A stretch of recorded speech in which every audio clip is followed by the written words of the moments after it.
E o meu primeiro convidado desta edição do Bom Dia Agro é o professor Paulo Moura, cientista político do canal Dextra, mais uma vez conosco por aqui. Professor Paulo Moura, bom dia para o senhor, seja bem-vindo. É sempre um prazer ter o senhor aqui, sempre enriquece muito as nossas edições, a sua perspectiva, seja bem-vindo. Bom dia, Carla, bom dia ao público que nos acompanha aí. Para mim também é sempre um prazer conversar com o público do teu programa. Vamos lá. Muito obrigada, professor.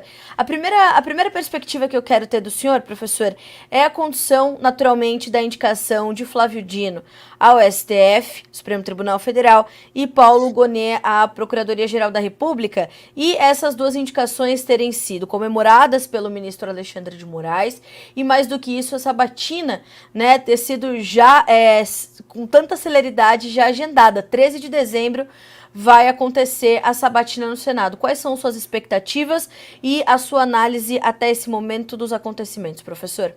Bom, primeiro é importante deixar registrado que a indicação de Dino é uma vitória de Gilmar Mendes e Alexandre de Moraes, que eu chamo de bancada do PSDB no STF, sobre o PT e sobre o próprio Lula. O candidato ideal para Lula e o PT era o advogado-geral da União, o Bessias, lembram daquele que a Dilma ia mandar levar um papel para o Lula, nomeando ele ministro, para ele escapar da prisão da Lava Jato? Esse era o nome preferido de Lula e do PT, e até a semana passada estava negociado que Lula cederia a Alexandre de Moraes e a Gilmar Mendes a indicação do Procurador-Geral da República, o Paulo Gonet, que foi sócio de Gilmar Mendes no IDP, o Instituto de Ensino Jurídico de Propriedade do Gilmar Mendes. Né? E Flávio Dino foi diretor desse mesmo instituto, diretor escolar desse mesmo instituto. E o candidato ideal de Gilmar Mendes e Alexandre de Moraes era Bruno Dantas, o presidente do TCU, mas como eles perceberam que não ia passar, eles botaram Flávio Dino como opção intermediária, digamos assim, mas intermediária indicada por eles, Gilmar Mendes e Alexandre de Moraes. E a votação da PEC, que limita os poderes do STF, chacoalhou o tabuleiro na última hora. E principalmente em função do voto de Jacques Wagner, interpretado por Gilmar Mendes e Alexandre de Moraes como uma traição. Lembraram novamente que o Lula só é presidente da República por obra do STF. Rolaram recadinhos plantados na imprensa de que o governo tinha matérias econômicas importantes em julgamento no STF, que os resultados poderiam não ser os melhores para o governo. E Flávio Dino, então, voltou a ser cogitado, terminou indicado ao STF. Né? As avaliações correntes aí na imprensa são de que Dino sofrerá mais resistência do que Zanin, mas que passa, neste momento, são feitas estas avaliações por analistas aí que acompanham a política nos bastidores em Brasília, que ele teria cerca de 50 votos dos 42 que precisa para ser aprovado. Vamos acompanhar, mas por enquanto, sobre Flávio Dino é o que temos. Professor, a oposição naturalmente já falou que não vai aliviar, né, obviamente, para Flávio Dino, e promete uma batalha dura ali contra o atual ministro da Justiça nessa sabatina, e caso seja efetivamente o novo ministro do STF. O senhor vê essa batalha no fronte mesmo e é uma batalha que pode render frutos, pode render alguma coisa, ou pode ser mais só um ganha-tempo ali para a gente tentar ter outras perspectivas do que pode acontecer? Olha, Carla, assim, o Partido Novo criou um abaixo-assinado contra a indicação do Dino para o cargo no STF, já estava com mais de 200 e poucas mil assinaturas até ontem. Foi criado pela oposição também um placar sobre como votam os senadores na eleição do Flávio Dino, de maneira que essa pressão não é uma pressão que vai acontecer apenas no plenário do Senado, né? Não é uma pressão tradicional daquele jogo que acontece lá confinado no Congresso. Uma pressão que está sendo jogada para a opinião pública. E acredito que isso tem algum peso para influenciar, né? Vamos monitorar se é uma força suficiente para barrar a indicação do Flávio Dino, mas, como eu disse, assim, pelo menos o que eu estou acompanhando da imprensa de quem cobre os bastidores da política em Brasília é de que o nome do Flávio Dino passa com mais resistência, né, com menos votos do que Zanin, mas que ele já teria 50 votos, que é mais do que o suficiente para passar. Pode ser que esses votos sejam revertidos, mas eu não tenho notícia até o momento.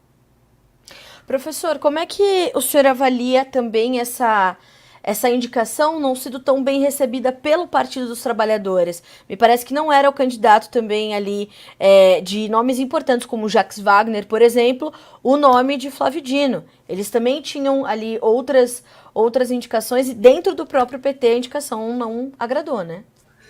O que eu dizia, o candidato favorito do PT e de Lula era o advogado-geral da União.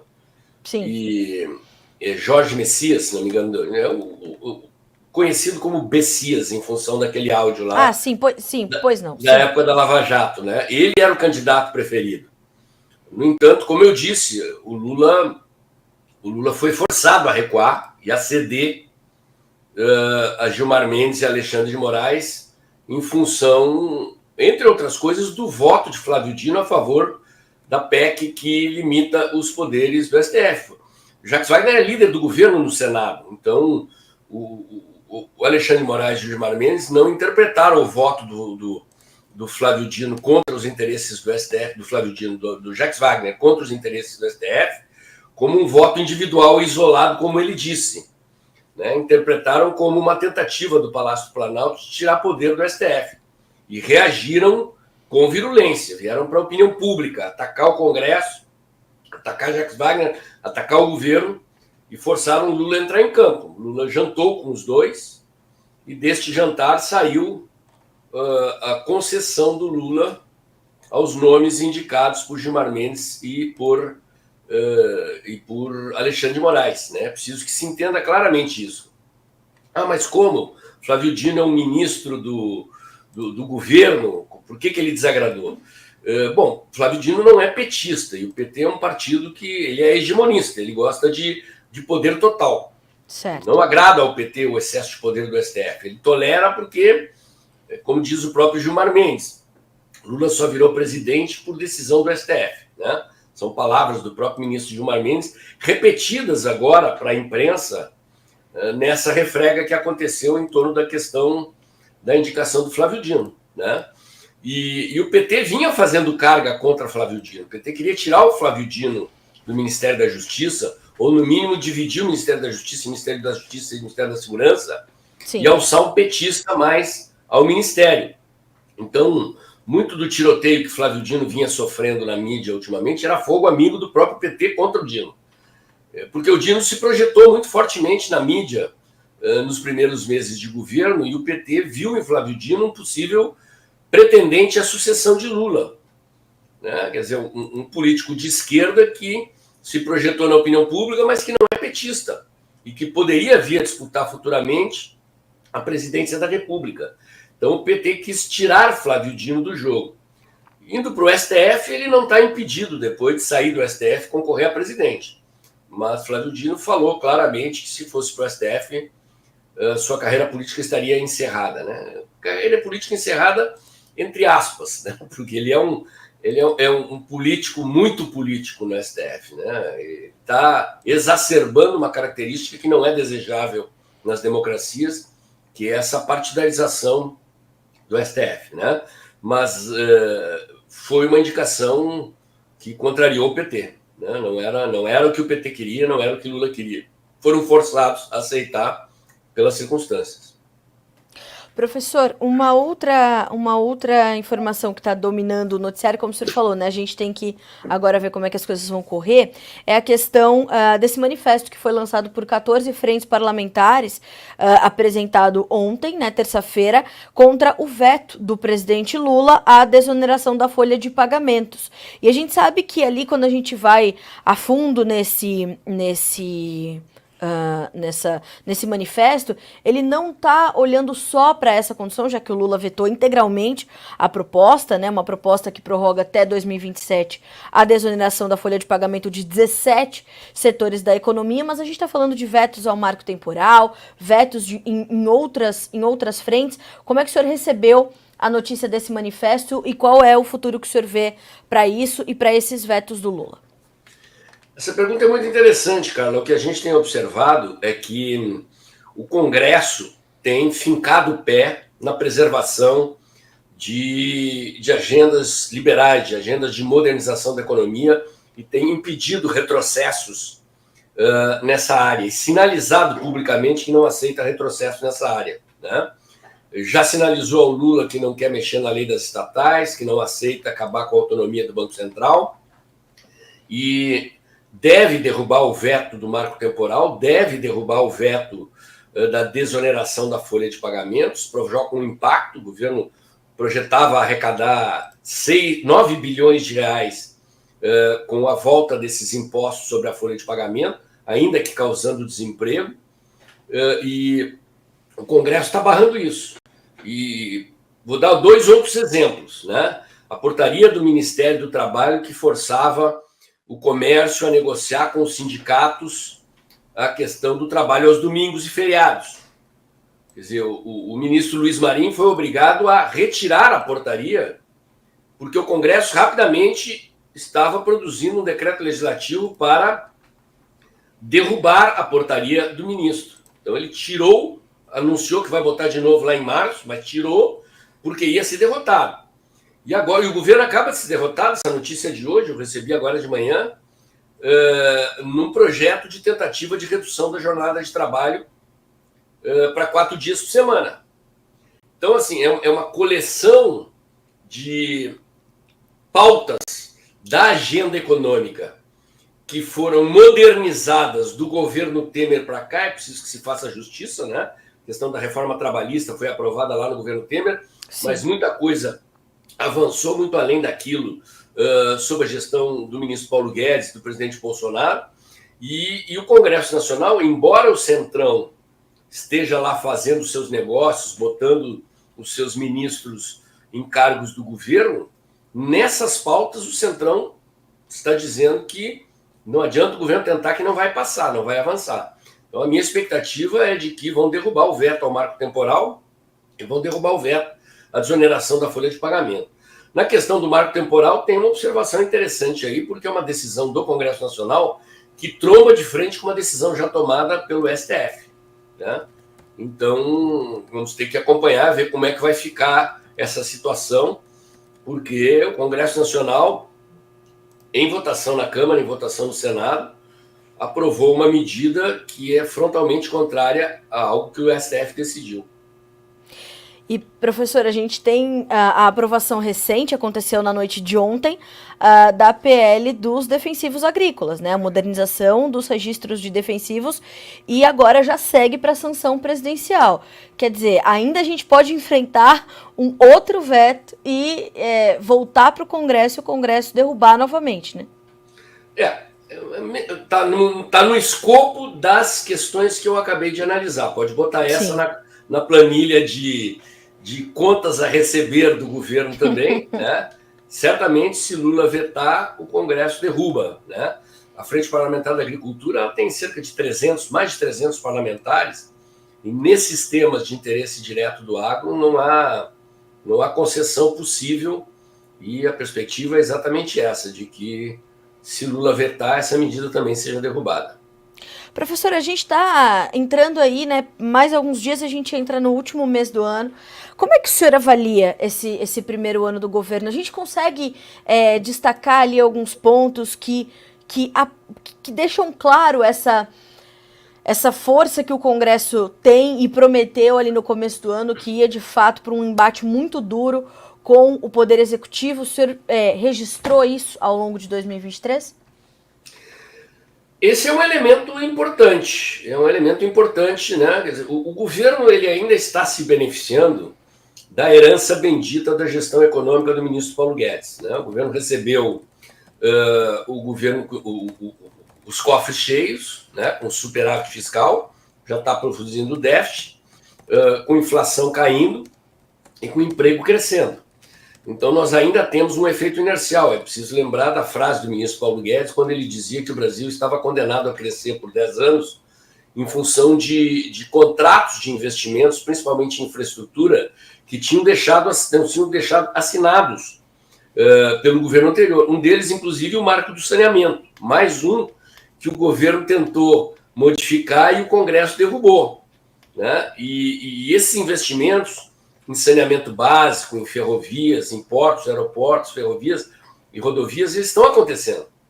E, consequentemente, gerando emprego e gerando crescimento, né? Então, o que nós estamos vendo ainda da economia é consequência de políticas econômicas implantadas pelo governo anterior e do papel do Banco Central na contenção da inflação, está funcionando.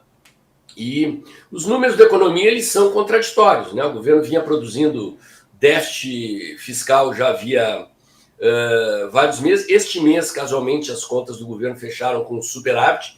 Eu vou conversar com economistas ainda, porque essa notícia é fresquinha, para entender o que houve, porque a tendência era desaceleração da economia, excesso de gastos e queda da arrecadação. Houve uma elevação excepcional da arrecadação esse mês.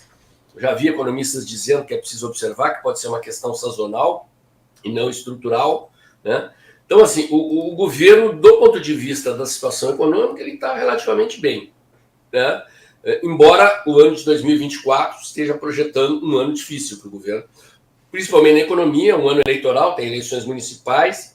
O próprio Zé Dirceu deu uma entrevista dizendo que a direita ainda ia dar um tranco na esquerda e no governo. E é o que está se projetando, é praticamente consenso nos analistas da política brasileira de que a direita deve colher uma grande vitória nas eleições municipais de 2024, num cenário de dificuldades econômicas.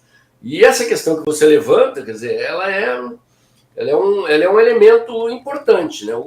Assim, as mudanças que ocorreram na legislação brasileira, elas conferiram ao Congresso Nacional muito poder, né? E o presidente Bolsonaro compôs com o Centrão entregando poder. Não apenas cargos, né? Mas o presidente Bolsonaro entregou a caneta das nomeações e do controle do orçamento para Ciro Nogueira, por exemplo, e Arthur Lira, né? E eles não aceitam retroceder disso. E o arcabouço legal atual, ele confere ao Congresso muito mais poderes do que conferia em gestões passadas, né? Isso é uma mudança recente da política brasileira, que difere muito daquele cenário que o Lula encontrou lá em 2003, quando ele governou com mensalão, com petrolão, comprando maioria, e, enfim, tudo aquilo que a história do Brasil registra e que eles estão tentando apagar. Mas é um outro momento, né? É um outro momento em que nós temos um poder muito forte do legislativo sobre o executivo e um poder muito forte do judiciário, no caso da Suprema Corte, sobre o legislativo e o executivo. Então é um cenário completamente novo da política brasileira e o PT vai ter que se acostumar a conviver com isso, né? Ele tem elementos de contenção das suas intenções de implementar agendas de esquerda. O Congresso já sinalizou claramente, pode apoiar eventualmente alguma medida econômica, como apoiou o arcabouço, como apoiou, ainda falta terminar de votar a reforma tributária, mas agendas de esquerda que são entendidas como um retrocesso. E o Congresso tem barrado essas tentativas, conforme os exemplos que a gente citou agora há pouco aqui nessa entrevista. Professor, então eu vou pegar esse gancho das agendas de esquerda serem tratadas como um retrocesso para perguntar para o senhor, para a gente finalizar a nossa entrevista, quais são suas expectativas para 10 de dezembro para frente para a Argentina com a vitória de Javier Milei, já que lá eles estão fazendo um movimento contrário do que nós fizemos aqui esse ano? Olha, assim, eu tenho conversado com economistas, principalmente em torno dessa questão da dolarização, né, da economia e da extinção do Banco Central. Não serão medidas imediatas, né? Porque, assim, a dolarização da economia argentina, ela depende de que o Banco Central argentino tenha dólares para entregar para o argentino em troca dos pesos, né? Só que muitos argentinos têm muitos dólares lá debaixo do colchão ou no exterior. E a Argentina está muito barata. Quer dizer, eu conversei com alguns empresários empresários brasileiros, né, que estavam naquela decisão ali.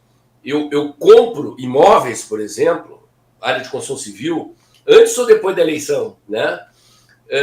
Então, agora, o que deve estar acontecendo agora é que quando o Milei anuncia a liberalização da economia, aquilo que o presidente Bolsonaro chamava aqui, quando o governo sai do cangote dos empresários, o mercado reage muito fortemente.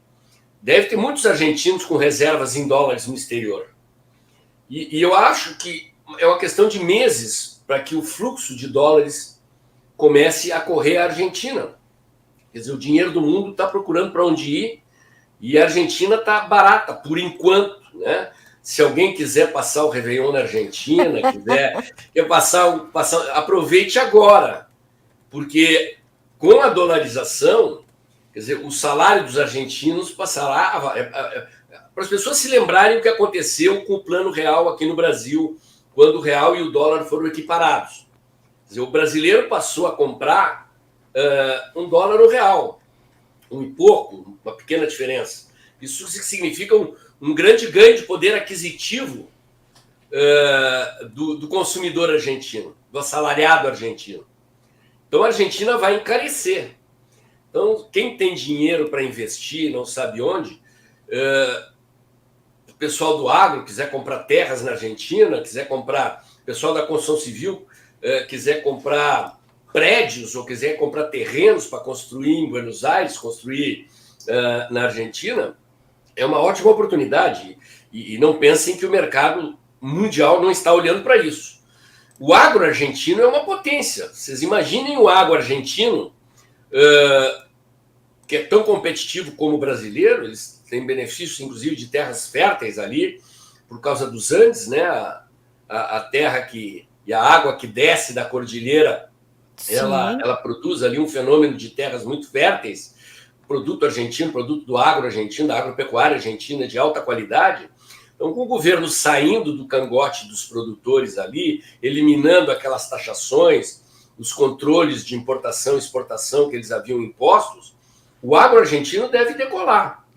Então, eu acredito que nós vamos ter, eventualmente, um início de governo Milei um pouco difícil, porque precisa fazer um ajuste fiscal, precisa encolher o Estado, precisa demitir gente, precisa privatizar, né? E isso requer um certo tempo, mas o mercado reage a estímulos, a perspectivas.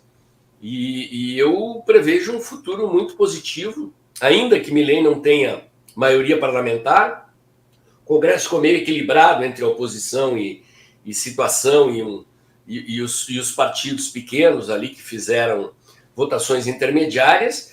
Mas se o Milei souber aproveitar esse início de governo em que ele foi muito bem votado, 11% acima do seu adversário, em que o kirchnerismo, né, o partido da esquerda argentina deve estar abalado pela derrota, sem precisando dúvida. se estruturar, se reestruturar, ver quem é que vai herdar o espólio dos Kirchner, né? Que papel massa vai exercer na liderança do que sobrou do peronismo na Argentina. Se o Milei souber aproveitar esse primeiro momento e passar patrola com medidas bem, digamos assim, profundas de modificação da economia argentina, ele tem sinalizado que não vai adotar o gradualismo, né? O Macri tentou o gradualismo e não deu certo, então a situação da Argentina está na UTI, é tratamento de choque. E eu tenho perspectivas otimistas para a Argentina para os próximos anos, né? O início talvez um pouco mais difícil, como eu disse, mas assim que as medidas econômicas liberalizantes forem sendo implementadas, o afluxo de capital para a Argentina, dos próprios argentinos que têm reservas no exterior e de outros investimentos, vai ser forte o suficiente para garantir a dolarização e a extinção do Banco Central, como sinaliza o Milei querer fazer. Professor, olha, se deixar, eu fico aqui a manhã inteira perguntando para o senhor do Brasil, da Ucrânia, da Rússia. O senhor sabe, né? Como eu gosto de lhe entrevistar. Então, obrigada mais uma vez pelo tempo, pela disponibilidade. E a gente está aqui tentando registrar tudo o que é possível, principalmente aquilo que diz respeito direto ao agronegócio brasileiro e mundial. Sempre um prazer recebê-lo aqui no Bom Dia Agro, aqui no Notícias Agrícolas. Obrigada, professor. Obrigado, Carlinha. O prazer é recíproco. Estou sempre à disposição aí. Quando quiser, é só chamar. Combinado. Muito obrigada.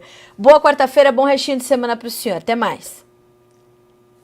Senhoras e senhores, Paulo Moura, cientista político do canal Dextra, conosco no Bom Dia Agronegócio desta quarta-feira.